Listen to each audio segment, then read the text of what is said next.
the first episode of Game Time Chat.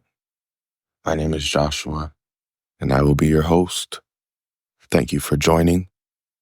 I really want to address an elephant in the room, and it's a big blue one, and that's the Dallas Mavericks. I know I'm not the only one who has been disappointed by their performance in these last 3 games. We expected more from everyone. I know I did. I'm a huge Kyrie fan. That's why I'm rooting for him. He showed up last game, but it really wasn't enough. He scored 35 points in 45 minutes. He shot well. In the fourth quarter, he disappeared quite a bit. And then, of course, we know the story with Luka, but to his point, I do feel like he tried this game with his defense. Definitely still lackluster, and, it may not be that he's not necessarily trying, but he just may not be capable. He's not quick. He can be shifty on offense. There's a difference. But when it comes to defense, those feet don't move too quick. It's look like they're stuck in molasses. As my old coach used to say, slower than molasses in the wintertime. And is the series over? No. Obviously, they still have another game to play. And if they win that one, there's another one. So they do need to just take it day by day, game by game. But teams who have been down 3-0 in the finals are 0-156. That statistic is crazy. So basically, no team has done this before. However, I can recall another time, about 8 years ago, there was a great team that had made a comeback that no one else had made before either. And that was after being down 3-1 in the NBA Finals. Is this Mavericks team that team? No, we know that. Do they have the GOAT, the king? No, we know that. But they do have someone named Kyrie. And if Luka doesn't foul out and he shoots just a little bit better, Tim Hardaway, we're happy to see him get out there. Maybe we reduce his minutes, and Dante Exum, who played in Game 2 and Game 3, maybe he gets those minutes and he gets more shots up because he looked like he wanted to play and he looked like he was bringing effort. Same with Josh Green, someone who looked like they wanted to play. Now, he only got a couple of shots up, but if we can get them involved and they get that energy, that's what the team has been lacking, the energy and effort there on that defensive side. I'm going a little bit far. They're not lacking it. It's not from 1 through 5. And we don't need to name names. But if we go back to Game 2, for those who watched, there was a play late in the game, I think about a minute or so left, maybe a little bit less, but PJ Washington is on a fast break, and you have Derek White and Jaylen Brown. Foul the man. Push him into the stands. He goes flying. No call, ball's going back the other way. If he makes that shot, the lead is cut down to 3. That's a different game. And if they happen to win that game, we're having a whole different conversation. Same thing here in Game 3. They were asking to lose. The Mavericks, after they almost completed that comeback from being down 21 points there in the fourth quarter, almost. But if they do that, this is a completely different situation, right? No shit, of course. But I say all that to say, with Kristaps more than likely out for the rest of the series, and we know he was a difference maker in Game 1, no one saw that coming. But with him being out the rest of the series, if they can figure out these last little bit of pieces, they definitely have a chance. Hauser, Peyton Pritchard, we're not worried about Peyton Pritchard. That prayer he threw up there in Game 2, it definitely gave him a huge spark going into halftime, but he's obsolete when it comes to that team in this series. I'm not going to say in the regular season, but in this series. But with Derek White, Jaylen Brown, Jason Tatum, Drew Holiday, Al Horford, you have 5 shooters on the floor, and they need to work that out. Derek Lively has been playing his tail off. He's been playing his tail off. He's moving a little bit quicker to get to that outside corner shot, to try to get that hand up. Maybe needs to stop jumping every single time, just maybe cheat out a little bit more, just to prevent himself from injury and a possible foul, because he goes flying by every time. That's why they got him in the air with the pump fake. But I have been wanting to see Tim Hardaway Jr. play this entire series, and he did a whole lot of nothing. Granted, he's been benched for some time, and that's going to be hard for anyone to come out and get out of that and get into a groove. That's going to be hard for anyone. Not Kristaps, but it's hard for Tim Hardaway. I want to see Dante Exum get more than 3 or 4 minutes, as well as Josh Green. Derek Jones Jr. is doing what he can. PJ Washington is doing what he can. Derek Lively, Gafford, they're doing what they can. But it's not enough, clearly. Kyrie came and he showed up and he did his thing. Luka does what Luka does, but I'm no professional. But if they can somehow pick up the pace and keep that tempo up, they probably would have a better shot of applying that pressure. Because the thing is, they go on a good run, Luka gets the ball as he's bringing it up the court, and he's walking it up. And that's if he's there, instead of arguing with the referees. That's something else he needs to cut out. Gosh, that kills me every time. I get you're getting hit, or maybe not even sometimes he's getting hit. There were a couple of flops this last game. But what we do know is that the defense is suffering every single time he does that. They are outnumbered, and Boston is just running the floor. And they usually have about 5 guys on the floor who can shoot. That's already putting them in a bad situation because Luka wants to argue with the referee. You're not going to get the call, man. You're not. Just get back on defense, shut the hell up, and play ball. Gosh, I really want to see them make it. If there's a team that can collapse, it is the Celtics. Now, they've changed a bit since, they were in the finals last. They've added Drew Holiday, phenomenal player, two-way player, championship pedigree here. He's got the experience. He played alongside another great, future Hall of Famer, more than likely, in Giannis Antetokounmpo. And he can be that other type of leader for this team outside of what appears to be Jaylen Brown, and just keeping the guys focused and the mind on the prize or eyes on the prize. That's him, because he's been there. He knows the feeling, and they know what it's like to sit up there and blow that lead or lose, whatever you want to say. Dallas has a chance to make history if they can somehow win 4 in a row. It's not impossible. Damn near nothing's impossible, but it's very unlikely. But the game is not over until that clock reads 0:00. And honestly, I think as long as Kyrie is playing, they got a shot. We know Luka is the superstar of the team, but Kyrie is the leader over there. Kyrie is the championship pedigree. He's been there and he's played alongside the greatest of all time. For all intents and purposes, one of the greatest of all time. He's played right alongside him, and they've been through that journey, and he knows what it takes. Now, just to get these other guys on board, these other guys focused, and to stay on task and their assignment from the time of that tip-off to the end of that fourth quarter. I feel like they're mentally strong. There's been a couple of times where those guys did not look like they broke, and they were down by quite a bit in multiple games. And they looked like that dog stayed in the fight. And that's what you have to do if you want to win those games.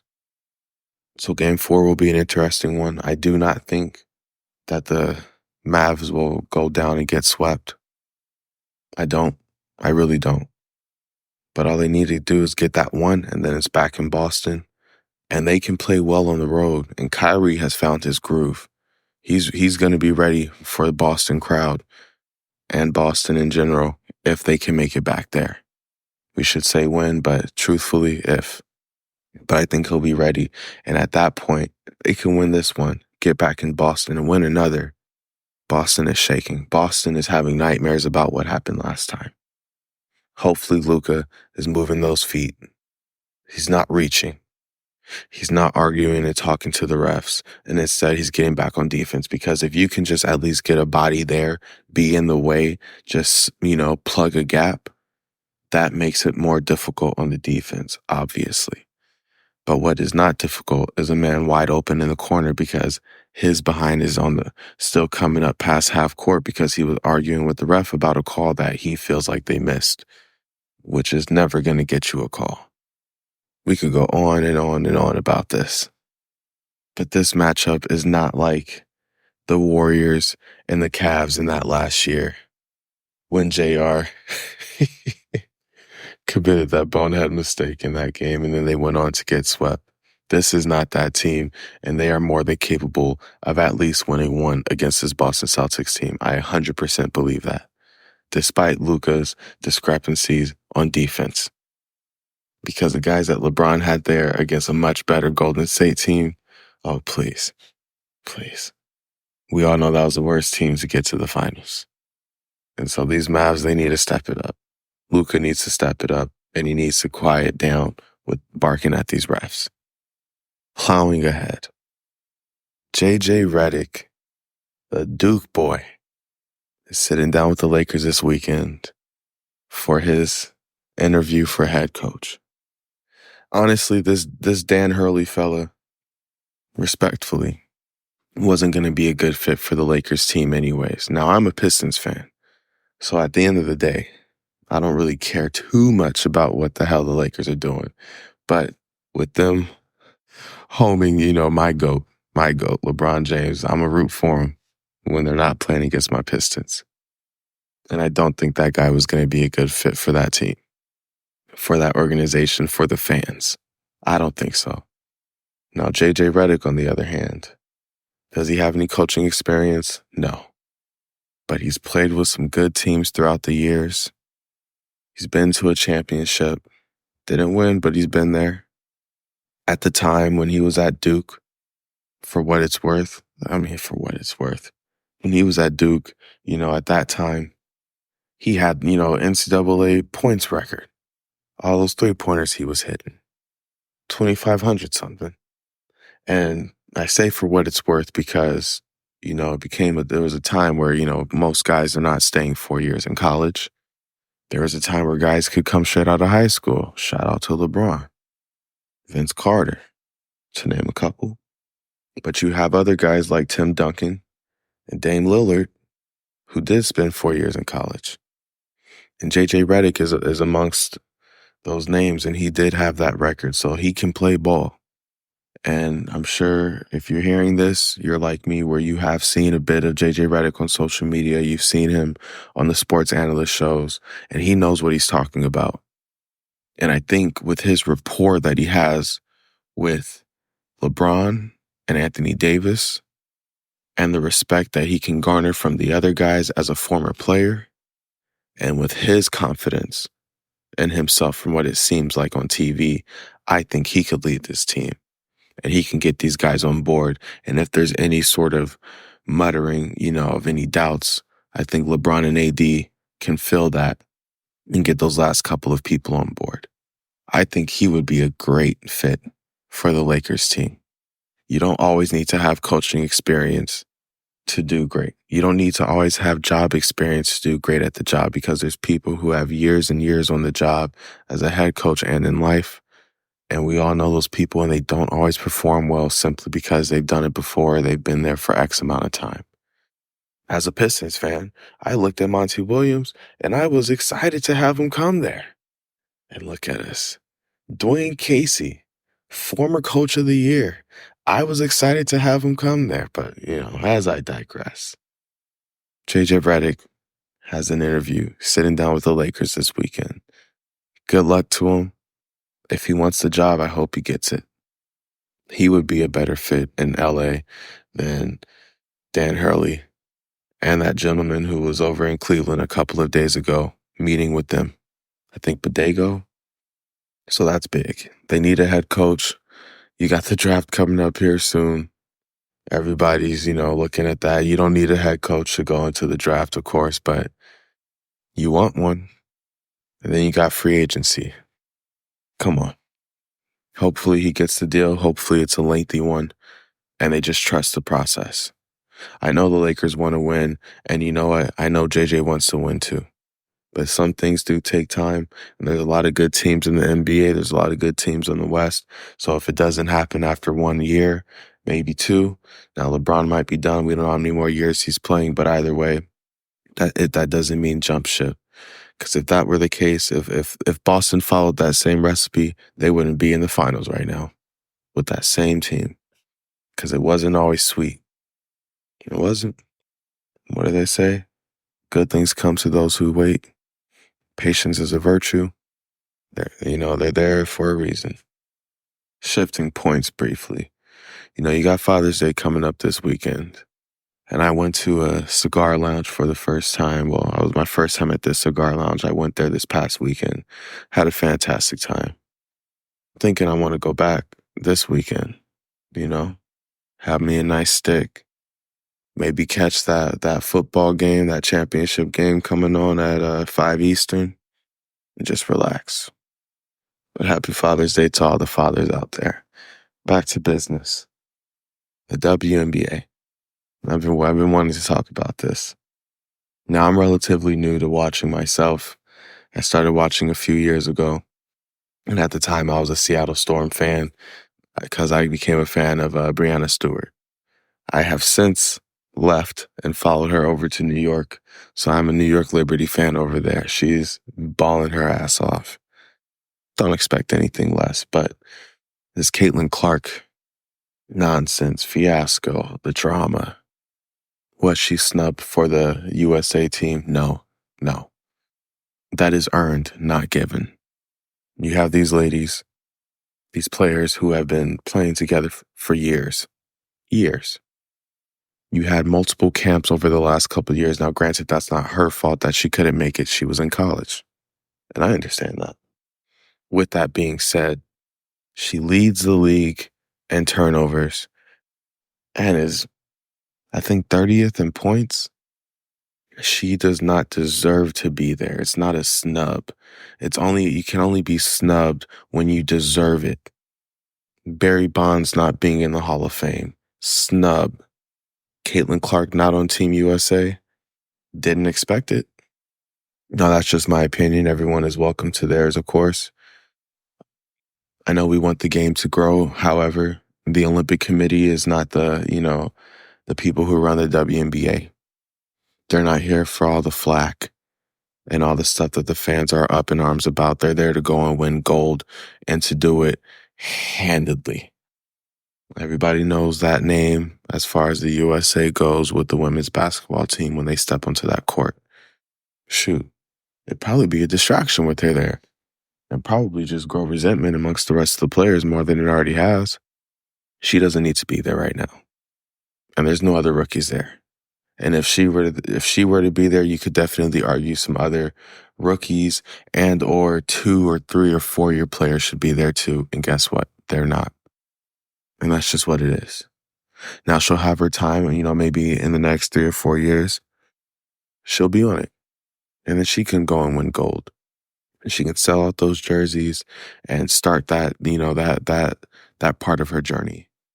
But right now, she just needs to sit tight like everyone else who did not make that roster. Sit back and cheer for the team. That's all I will say on that now. But good luck to her, of course, in her future and the rest of the season. We'll all be watching. Well, maybe not everyone, but I know I will. And lastly, a couple of things I just wanted to talk about were my Pittsburgh Steelers. Now, my friends would tell you, I say this every year, and that's that we look great and we're going to the Super Bowl. And I always have some sort of crazy rationale in my mind, or I guess I'll say, as I say, to why it makes sense that they would be able to make it there. Why we can still be competitive in every game.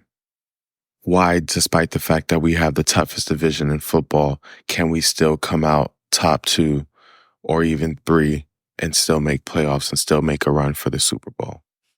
I'll always have some sort of rationale behind it, but this year, I feel it in my bones. With the acquisitions we've made, with the draft that we had, we look great. Everyone is on the same page, it looks like. Our quarterback room, although we have two potential starters, they're both working in unison with one another. And what more can you ask for from a veteran and a young quarterback? We don't know if this would be the situation if we had just swapped out just one of these guys with someone else.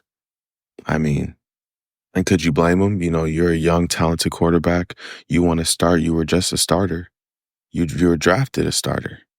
Then you have a former Super Bowl winning quarterback who, of course, he's been nothing but a starter. And now they have to compete. Now, we say Russell Wilson he's the head guy right now. But it's very clear that it is a competition. And honestly, I will be happy with whoever wins that position because I trust my coaching staff and the organization wholeheartedly. I know that they will make the right decision and whatever is the best decision for the team. And I trust also that whichever player gets chosen will be supported by the one who is now backup, whether that is Russell or Justin Fields. Both of those guys are highly talented and have a ton to offer to this team now and in the future. I'm so excited for this year. Najee Harris, I was once a huge fan, not so much anymore. I'm ready for Jaylen Warren to take over. I'm ready for him to have the reins. Najee isn't bad, but gosh dang it, it looks like Jaylen, he's just better. But either way, they're both great in their own light. And having two running backs that can both ball is not a bad thing. It's better for them, honestly. Running backs already have short-lived careers in the NFL. Najee led the league in touches just a couple of years ago. It's an awesome feat. It's an awesome thing to say. You know, he puts on 30 pounds in the summer, you know, to prepare to be that bell cow again. But look at Todd Gurley. You don't want to end up like that, you know? You don't want to just be used and then just thrown out the league because, you know, we've used you up. It's not fair to them, and you know, running backs, they're not compensated fairly for it. Few and far in between. But again, we won't get into that. The point of this is I am so thrilled and excited for that Pittsburgh Steelers team that is going to be playing this year. And I do see a Super Bowl coming our way. I'm not worried about Patrick Mahomes. I love Joe Burrow, Joe Shiesty. That's a bad man. But I'm not worried about him and those Bengals. I'm not worried about Jamar Chase. We got something for him. We got something for both of them. Talk about a snub. Defensive Player of the Year. We all know who it should have gone to. Aaron Donald knows who it should have gone to. He said it. And that's TJ Watt. But that's the way this is. That's the way it goes. That's the way the sports go. We have the toughest division in football there in the AFC North, and somehow the Steelers always manage to be competitive. So here you have a great quarterback in Russell Wilson. We have a great quarterback in Justin Fields. Either one of them are going to start. You tell me that's not better than Kenny Pickett? You telling me that's not better than Ben Roethlisberger in his last year, who was still able to make every game competitive? Shout out to the future Hall of Famer, Ben Roethlisberger. I'm just going to end it with this. When we add another receiver, which we will by the time that this season begins, here in a couple of months, was it June? Maybe a few months, we'll say, we are going to be bound for the Super Bowl. As long as this roster stays healthy, we're solid. That division better look out, just as they need to do every year, but this year even more so than normal. Everyone take care, and I hope you have a great day.